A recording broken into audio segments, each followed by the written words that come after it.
Wow, it feels like I'm doing the news, but I'm actually just here to talk about getting the vaccine in China.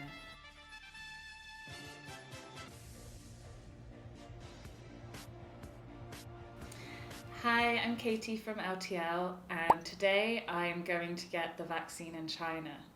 At the end of March, the government in Beijing made an announcement saying that foreigners would be able to get the vaccine in China, and you could book this either through your employer, through your school or university, through your residential office, or through some international hospitals.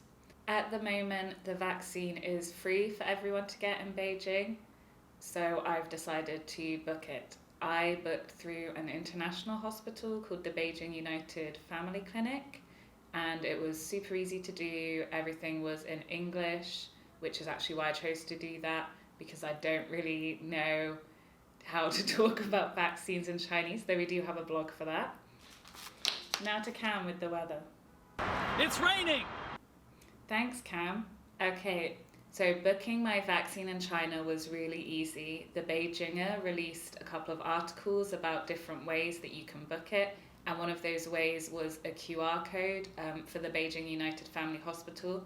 You just scan the QR code and then it takes you to a sign-up form, which is also in English, and once you filled it out, the next day you'll be given an appointment through text, and it's as simple as that. Now let me show you how I did it.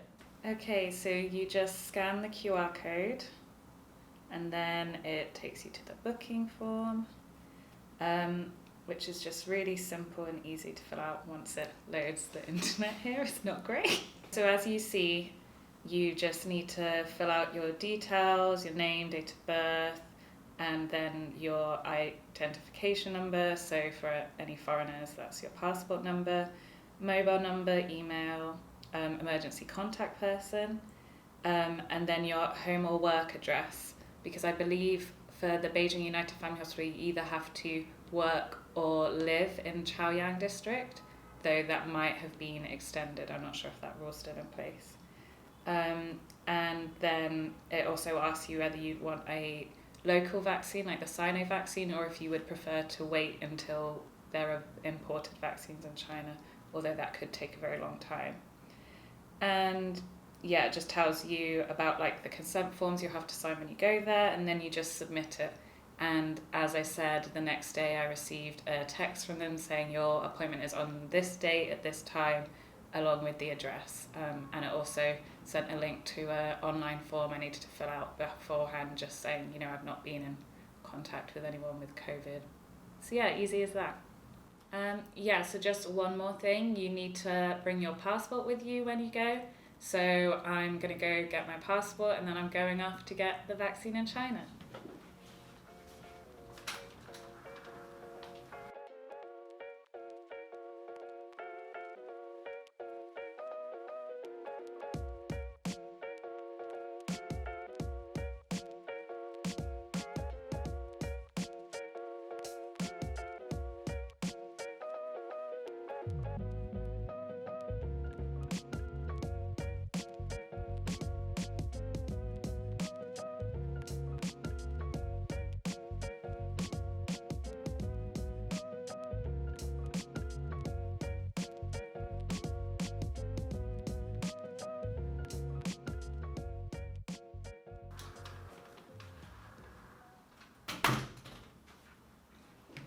Okay, all done. I have now been vaccinated. Unfortunately, we weren't allowed to take any videos or photos of me getting the vaccine, but I did take a selfie afterwards, and they also let me take a photo of the vaccine box. Okay, so since we couldn't video, I'll just tell you about the process. Once walking in, they check your ID document, so I had my passport with me, and then they gave us this helpful sheet which basically goes through like the whole process and what to expect. And the next thing is you're just sat in a waiting room and you're asked to fill out a consent form, and then you're taken in to see a doctor who goes through the consent form with you and just like verifies and doubles checks some things, and is also there to ask you if you have any questions about the vaccine. And then once that's done, you're sent to another waiting area, and then you go in and get your vaccine from a nurse. And then afterwards you have to wait for 30 minutes just to make sure there aren't any like adverse effects or anything, or I suppose anyone who's like scared of needles might want to sit down afterwards. So yeah, I in that 30 minutes got my selfie in, and that was it. As I was waiting, I saw quite a lot of people coming and going. The clinic seemed quite busy. There were also quite a lot of foreigners there getting the vaccine, which I guess is because it was an international hospital. I need to go back and get my second shot in 28 days, so I already have my appointment for that. And then once I've had both of the shots, my Beijing health kit through WeChat should update automatically to show that I've been inoculated, and it'll come up as sort of a vaccine pass type thing. If you don't know what I'm talking about, let me show you my Beijing health kit now. So the Beijing health kit is just this thing here, which anyone living in Beijing, you'll know you've been having to scan everything.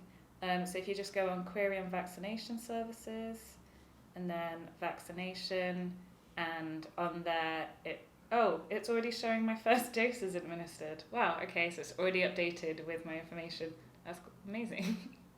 The last thing I just wanted to mention is that China, I think with all countries honestly at the moment, obviously want to get as much of their population vaccinated as quickly as possible. So interestingly, these posters have been popping up around Beijing where it shows how much of a community has been vaccinated, like percentage wise. So green is like over 80%, good job. Orange is like, okay, some people have, and then red is, you need to get vaccinated. So I'm glad that I've got vaccinated and can hopefully raise up my community to a green level sticker.